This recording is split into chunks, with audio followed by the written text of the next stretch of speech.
invitación. Muy buenos días a todos. Aprovecho también para darles las gracias a ustedes por estar presentes hoy esta mañana. Les soy honesto, es mi primera vez en un Creative Morning. ¿Quiénes más vienen por primera vez a un evento de este tipo? Casi todos, entonces ya estoy en confianza, todos somos nuevos. Recibí la invitación de parte de Johnny y de Marisela con mucho agrado y pues vamos a hablar del tema entonces. Pues ya sabemos que venimos de Creative Morning Barranquilla. Hoy vamos a hablar de los robots. Mi nombre es Heider Paz Logreira, soy docente de medio tiempo del Politécnico Costa Atlántica y quiero empezar diciendo que para los que estudian electrónica, que son estudiantes míos que están aquí, y los que no somos electrónicos, el secreto de la creatividad y del éxito en un ingeniero es salirse del cuadrado. Somos personas cuadriculadas, aprendemos a usar el hemisferio izquierdo, donde tenemos toda la matemática, el cálculo y demás, pero para ser creativos tenemos que salirnos al otro extremo, donde están las artes, donde están los colores, donde está realmente lo que nos permite comunicarnos con los otros profesionales y otras áreas del saber.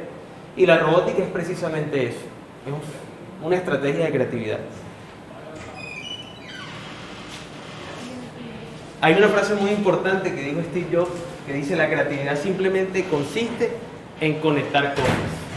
Entonces, para ser creativo tú no puedes pensar solo en algo como un objeto aislado.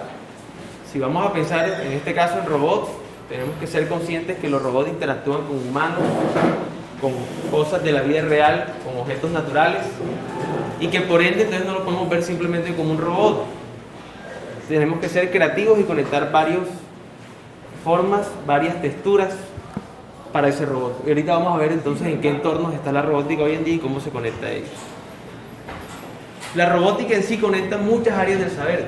Tiene ingeniería electrónica, tiene ingeniería de sistemas, de software, mecánica, tiene que ver también con arte, con arquitectura, en fin, tiene que ver con muchas áreas del saber. Y por eso podríamos decir, como lo dijo Alan Turing, que la robótica consiste en enseñar a una máquina a pensar. Vamos a ver qué tanto puede pensar una máquina y qué tanto le podemos enseñar. Como dijo Marisela, me voy a tomar un momento para presentarme para aquellos que no me conocen y para que entremos en confianza les cuento, yo soy el menor de 3 hermanos. Quiero decirles que con la presentación el objetivo es mostrarles que cualquiera puede trabajar con robótica. No vengo de una familia de dinero, soy de un hogar humilde, estudié en el Instituto Técnico Nacional de Comercio, soy bachiller comercial, no soy bachiller técnico electrónico ni nada por el estilo. Trabajé como secretario, valga decir, como durante 6 años. Luego entré a la Universidad de la Costa a estudiar ingeniería electrónica. Durante ese tiempo también fui músico, trabajé como ingeniero y empecé a ser docente. Y finalmente hoy en día hago una maestría en ingeniería de sistemas y computación en la Universidad del Norte. La vida a uno le da vueltas. Hace 15 años, viendo la situación económica de mi familia, no pensaría que hoy estaría haciendo una maestría. Entonces, si uno es creativo con la vida, no solamente con lo que uno estudia, sino con la vida, también logra las metas y los objetivos. Y la idea es incentivarlos a que todos lo podemos hacer. Y hablando ahora sí del tema al que venimos, los robots. El término robot viene de unos términos checos, que son robota, que es trabajo forzado, y rabota, que es servidumbre. Entonces el término da alusión a cuando tú permites que un objeto, una máquina, haga un trabajo, llámese repetitivo, llámese forzado, donde no quieres que intervenga el ser humano. Sea por seguridad, por autonomía o por eficiencia, para poder hacer más cosas al mismo tiempo. El término se hizo popular por allá en 1920, hace unos escasos 90 años. Lo puso de moda Karel Capek en unas novelas. Él no era ingeniero, él no era electrónico, no era mecánico, no era de software, era simplemente un escritor de ciencia ficción. Y luego Hisashi Tanaka, por allá en los años 1820, 1830, hizo unos dispositivos mecánicos, no había electrónica desarrollada fuertemente, que eran capaces de servir café. Y podríamos considerar que esos eran los primeros robots ya de la era moderna.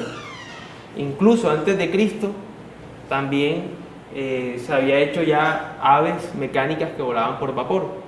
Entonces realmente la robótica viene desde hace mucho tiempo.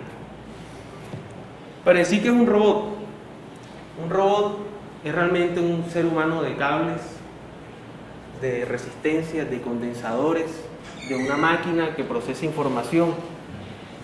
Y en general, todo lo que hacemos hoy en día en tecnología lo que busca es imitar lo que ya hace el hombre o lo que hace la naturaleza. En el caso del hombre, un robot debe tener al menos 3. Todos tenemos sentidos, ¿verdad? Y los sentidos nos permiten percibir el entorno e interactuar con él. Entonces un robot necesita algo que se llama sensores. Y por ejemplo, ese que tenemos aquí en la pantalla, que realmente es un robot para niños, tiene sensores, por ejemplo, de tacto, para poder tocar algo como hacemos nosotros con nuestras manos o con nuestra piel. Tiene un sensor de color que le permite ver luz y colores como hacemos nosotros con nuestros ojos. Tiene además un que nos permite a nosotros, que se asemeja a nuestra capacidad de medir profundidad con la vista. Pero el hombre no solo percibe, ¿verdad? La información que recibimos llega a nuestro cerebro, la procesamos y tomamos. Entonces los robots también deben tener una unidad similar a nuestro cerebro que sea capaz de tomar decisiones. Y eso es lo que conocemos nosotros como computadoras. En este caso, esta es una computadora muy pequeña. No todo queda ahí, ¿verdad? Percibimos, tomamos decisiones y luego las ejecutamos. Y para ejecutarlas tenemos entonces las extremidades, por ejemplo.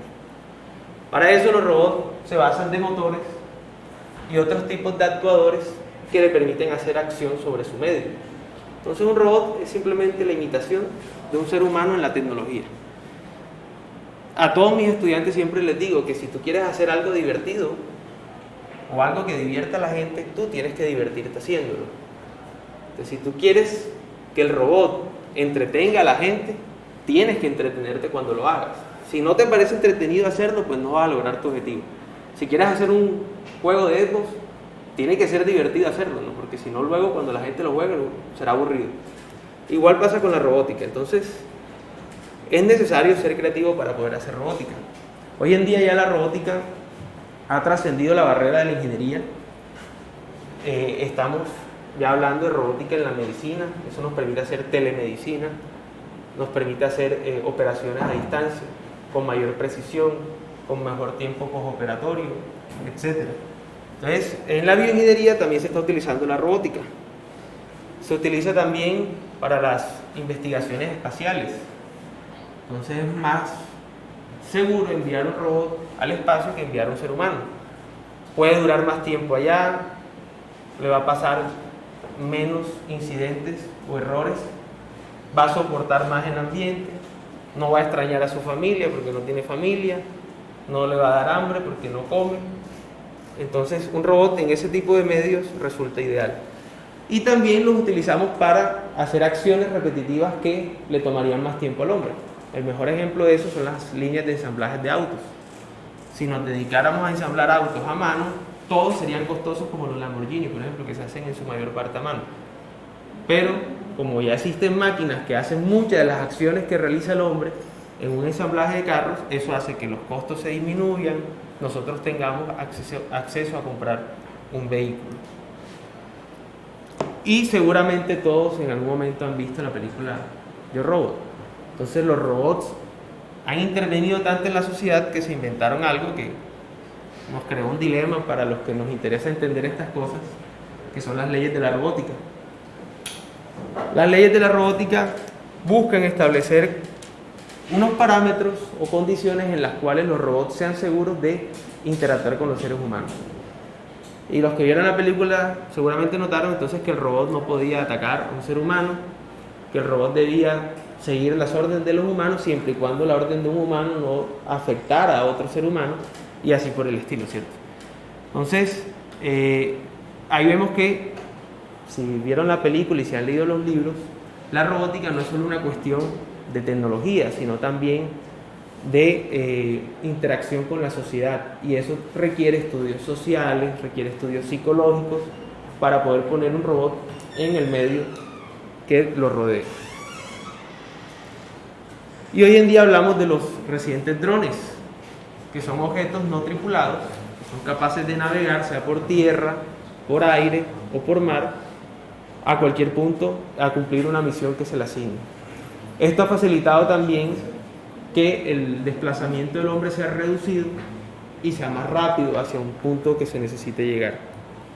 Aunque puede parecer extraño los términos de los que se hablan en robótica, como electrónica, como programación, software, y quizás alguno dirá, pero yo no soy electrónico, ni tampoco programo, ni a duras penas entro a Facebook en un computador, pero realmente la robótica es para todos.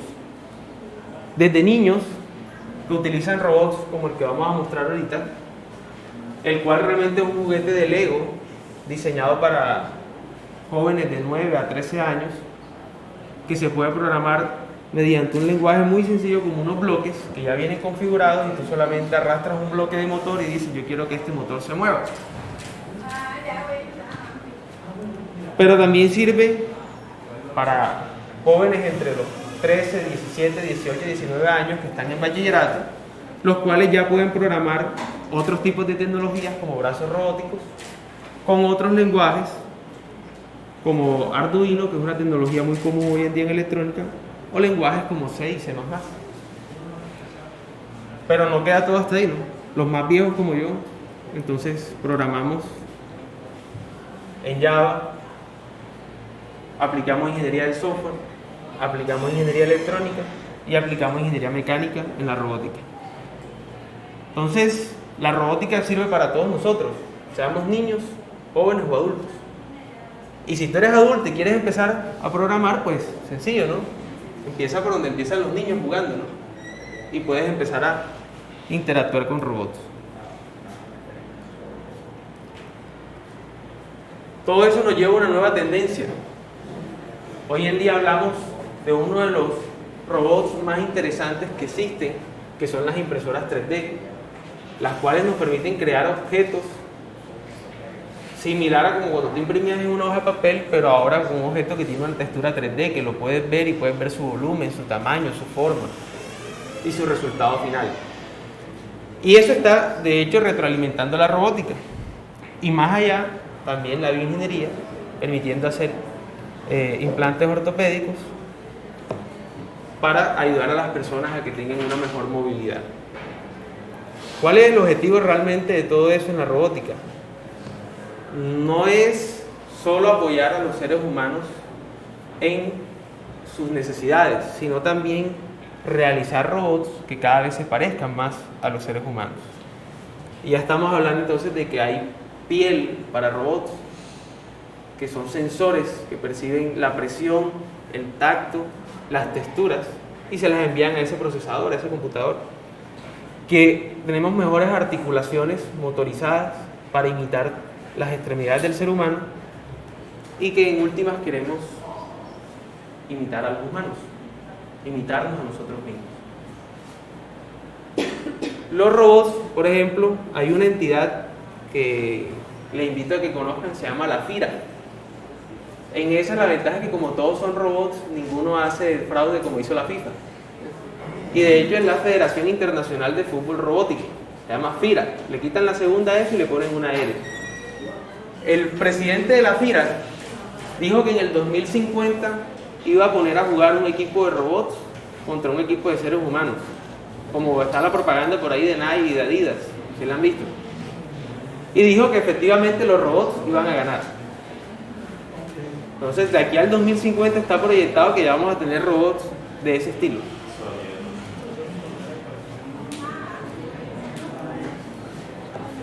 Todo ese contexto realmente nos lleva a hacernos algunas preguntas que quiero que respondamos entre todos.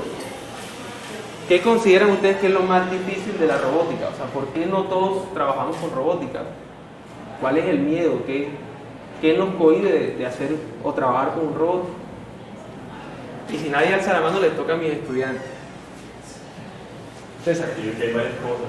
Una es como empezar a crear, muchas personas no crean, sino que tienen trabajos como robóticos, perdón que lo diga. Como los contadores. Excelente. Tengo una hermana contadora y es un trabajo robotizado. Sí, otra cosa es crear, luego superar esa barrera de lo que cuesta de programación y entender como también de mecánica, piezas y todo eso, que no es fácil, y realmente si tienes el interés de hacer el esfuerzo y comprenderlo, creo que es eso. Creo que también como conocer, o sea, puede ser también un punto. Ya. Gracias, César.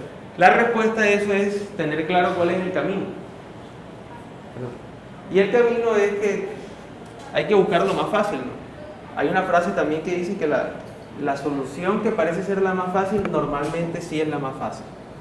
Y una de las soluciones fáciles es este juguete que les mencionaba ahorita. Esto es un Lego y, por ejemplo, si no sabes mecánica y no sabes armar piezas, ya entran las piezas. La ventaja es que no es tan rígido como para siempre armarlo igual. Todos alguna vez seguramente tuvimos un armatodo, al menos. Pues yo nunca pude comprarme un Lego porque no me alcanzaba la plata, pero tuve armatodo de los otros. De los que no traían piezas articuladas ni nada de eso. Y uno le da la forma que uno quiera, ¿verdad? Esto también. Puedes desarmar y darle la forma que tú desees. Y te ahorras el trabajo de tener que diseñar ruedas o estructuras, porque ya vienen muchos tutoriales, muchas guías de si quieres armar un carro, si quieres armar, por ejemplo, una moto, lo hay también. Si quieres armar un escorpión como un animal, también pues tienes ya las formas ahí para empezar. Y una vez armas 3, 4 formas, ya empiezas tú a ser creativo y armar tus propias versiones. Y el software, como les mostraba ahorita, es un diagramita de bloques. Este robot pues está reprogramado, ya no se programa por bloques, sino por Java. Pero si lo queremos, lo volvemos a programar y se hace por bloques. Y cualquiera de nosotros podría hacer un programa en 3, 4 minutos, de una forma muy sencilla. Jalar 2, 3 bloques, decirle, veas a esta velocidad, detente cuando pase esto, y él lo hará. Entonces, el camino es ese, empezar por lo más fácil. ¿Alguien más quiere dar su apreciación sobre las dificultades de la robótica que observa, que ve? En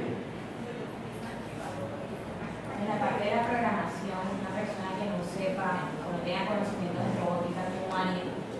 Debe empezar por un lenguaje gráfico. Entonces empiezas por bloques, como armar un rompecabezas, pero ahora para hacer un programa. Entonces ya tienes bloques para motores, tienes bloques para sensores, tienes bloques para comunicarte con el computador. No tienes que hacer líneas de código, el bloque simplemente tiene como llenar un formulario de internet, así como cuando te escribes a Facebook. Entonces el bloque te pregunta velocidad del motor, tiempo que se va a mover, y eso cualquiera de nosotros lo puede parametrizar, ¿no? Es decir, quiero que vaya a esta velocidad y quiero que dure tanto tiempo moviéndose. Entonces ahí no tienes que tirar ningún lenguaje de programación, es totalmente sencillo. Luego, cuando ya vas tomando experiencia, vas moviéndote a otros lenguajes hasta que ya logras un nivel avanzado. ¿Alguien más? Siguiente reflexión. ¿Consideras que ser creativo es difícil? Susana, ¿verdad? Sí, Susana. Pues yo creo que los sistemas educativos son muy quedados. Los sistemas educativos son creados como hace siglos, a pesar de que la ciencia, por ejemplo la robótica, sigue avanzando y está tan avanzada, los sistemas educativos siguen siendo muy tradicionales, ¿no? Entonces, como nos enseñan, digamos, a pensar en el colegio y en las universidades, es un poco a seguir lo que nos dice el profesor, a seguir lo que dice el libro, ¿sí? Sí. Y poco nos enseñan, digamos, a crear y a buscar, digamos, en nuestro interior qué es lo que nos gusta hacer, porque como tú decías, como si tú vas a hacer algo que quieres que sea divertido para la otra gente, pero tú no te diviertes, pues hay un problema. Y el problema es que no nos enseñan a mirar qué es divertido para nosotros, qué es lo que nos gusta. Entonces yo creo que ser creativo es difícil cuando te quedas montado en el sistema, que es necesario como un poco desaprender cosas. Susana me hizo recordar 2 cosas. La primera me la decía mi profesor de física de bachillerato. Él decía, un niño es creativo hasta que pisa el colegio. Y uno quedaba, ¿por qué? Porque él decía, el niño cuando está en la casa coge una hoja de papel, la raya y dice, papi, mira, te pinté. Y eso no tiene cara de ser el papá por ningún lado. Pinté un perro, eso no tiene cara de perro por ningún lado. Y cuando llega al colegio, el primer día de clase, le dan una hoja, le dicen, pinta. Y el niño empieza a rayar y la profesora viene y lo regaña y le dice, tenías que pintar una manzana. Y de ahí acostumbran al niño, pinta una manzana, pinta una casa, pinta una pera. Llega el día en que le das al niño una hoja en blanco y le dices, pinta lo que quieras, y te va a decir, ¿qué pinto? Porque se acostumbró a que tenía que recibir la orden para saber qué pintar. Y lo segundo es que mis estudiantes de ingeniería sufren de lo que dices tú, de eso de hacer siempre las cosas igual y quedarse dentro del sistema. Ven cálculo 1, cálculo 2, cálculo 3, todas las matemáticas del mundo. Se acostumbran a que todo es despejar una fórmula y hallar un resultado, ¿cierto, muchachos? Y cuando llegan acá, donde tú les das un conjunto de piezas y les dices, arma algo, pero sin fórmula, ¿sabes? Simplemente hay piezas, diviértete y armas, es una hoja en blanco. Incluso le dices tú, haz un programa, y hacer un programa es arte, o sea, es una hoja en blanco y tienes que mirar a ver por dónde empiezas. Y para hacer un programa de un robot que haga X tarea, hay 1000 soluciones diferentes, o sea, hay 1000 formas de hacerlo. Entonces se quedan en blanco, porque le mataron la creatividad con tanta matemática y tanta física, lamentablemente. Eso es lo que sucede realmente. Entonces hay que aprender a salir del cuadrado, ¿verdad, muchachos? Les digo, hay que salir del cuadrado, hay que pensar como personas reales y no tanto como ingenieros siempre. Siguiente reflexión. ¿Hasta dónde crees que llegará el hombre en el diseño de robots? Yo creo que no creo que alcance antes de la inteligencia artificial, no creo que alcance. Llegaremos a la inteligencia artificial. Yo creo que sí, yo creo que incluso hasta, o sea, diseño de robots, y yo creo que todavía no nos imaginamos.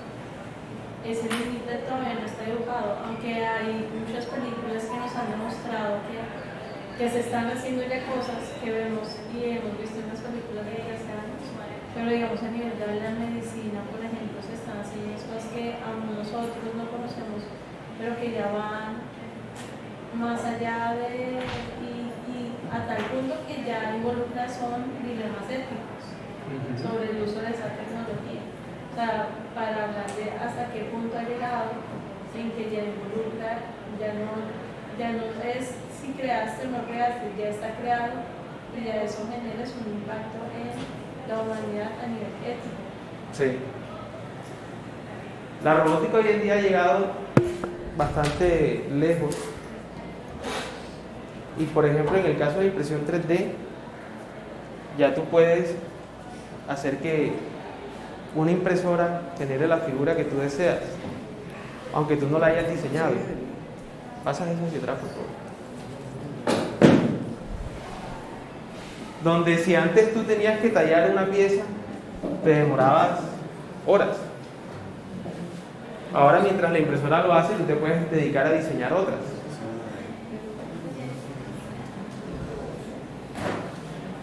Adicionalmente, la inteligencia artificial ya es un hecho. Sí. Sí. Pero son interfaces como súper avanzadas, como de respuestas y reacciones, o es conciencia real. No, pero eso se llama inteligencia artificial, no conciencia artificial. Eso todavía no tenemos los O sea, si pasa en la prueba de Turing. No. E inclusive la prueba de Turing era una prueba muy relativa. La prueba de Turing que menciona César era una serie de preguntas, un juego que él hacía con las personas o con máquinas.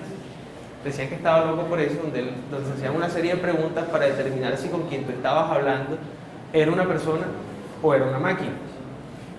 Y si te has visto la película, él dice que eso es relativo, ¿no? O sea, que hay gente que piensa como máquinas y hay máquinas que por ende piensan como personas. Entonces la inteligencia artificial ha avanzado bastante, no hemos llegado a conciencia artificial, eso está difícil. Yo trabajo en un área, por ejemplo, que se llama sistemas embebidos, y ya se logra combinando dos tipos de tecnología que un circuito cambie su forma mediante el procesamiento que hace otro circuito, tal cual como las neuronas de nuestro cerebro cambian de interconexión cada vez que tenemos un nuevo recuerdo, cada vez que tenemos un nuevo aprendizaje, y ese cerebro está modificando sus conexiones. Entonces, ya hoy en día hacemos que los circuitos se comporten de esa forma.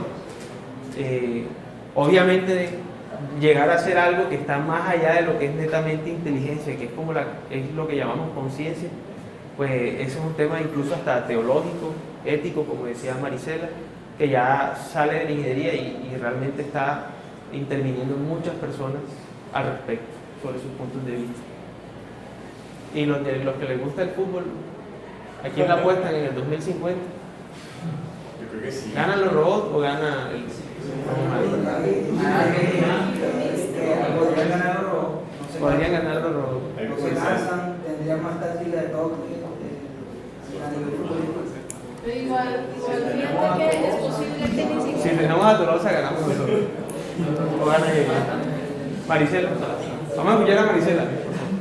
Que es posible que ni siquiera sea hombres frente a robots, sino porque los seres humanos, por ejemplo, ya quienes no tienen alguna parte del cuerpo tienen prótesis a partir de robótica, entonces puede que ni haya esa división, ¿sabes?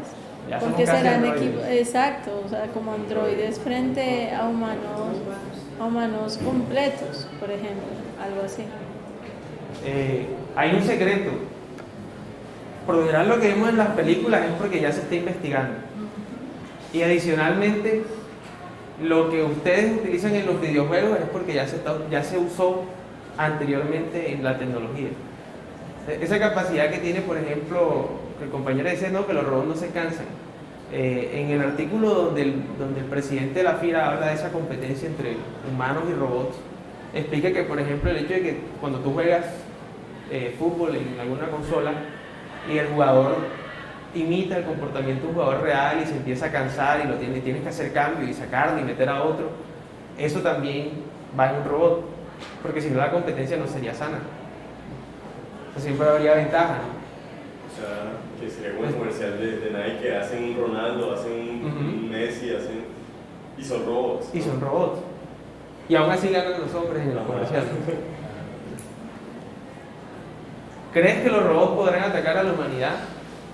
Aquel misterio de Skynet, de Terminator, de Yo Robot, de Matrix.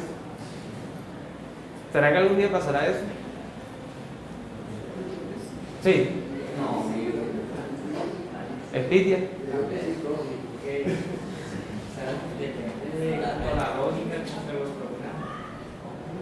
También la mitad de la llega hacia eso tiene también la gente, la persona que lo quiera, ya no lo quiere también.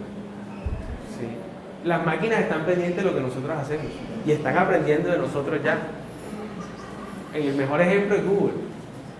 Tú haces una búsqueda en Google, no hay nadie mirando lo que tú buscaste en Google, no hay ningún ingeniero de software por allá tirando código en ese momento. Y cuando entras a Facebook, Google te pone un anuncio de lo que tú estabas buscando. Sí. Aunque ya no estás en Google, ahora estás en Facebook. Se llama AdWords. ¿Ah? ¿Cómo se llama? La aplicación se llama AdWords de Google.